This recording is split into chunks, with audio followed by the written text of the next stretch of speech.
Track 2.10. Liesel, how did the Berlin Wall affect your life? Well, life was okay in West Berlin.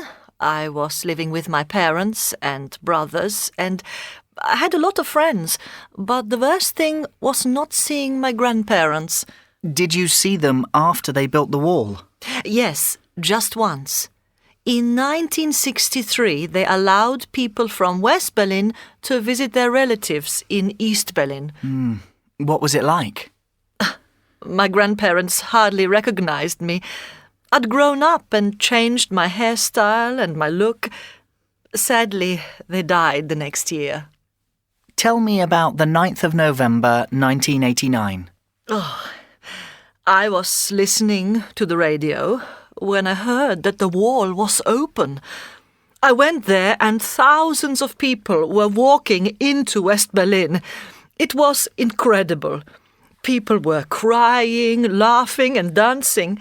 And then I saw my relatives, my uncles and aunts and cousins who I'd never met before.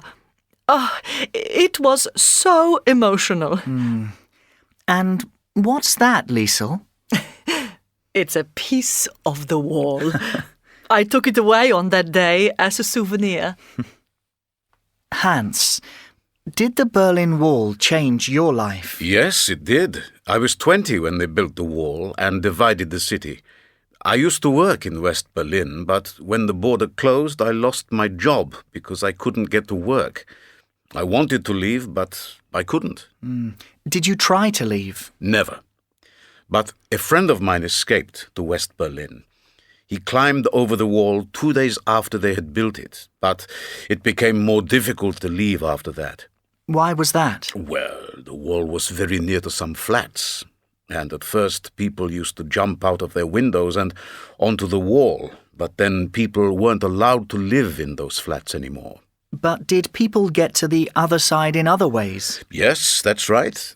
Some people tried to fly over in hot air balloons. Others went under in tunnels. And why didn't you try? Well, I didn't really need to. I was lucky and my family were all together. Or maybe I wasn't brave enough.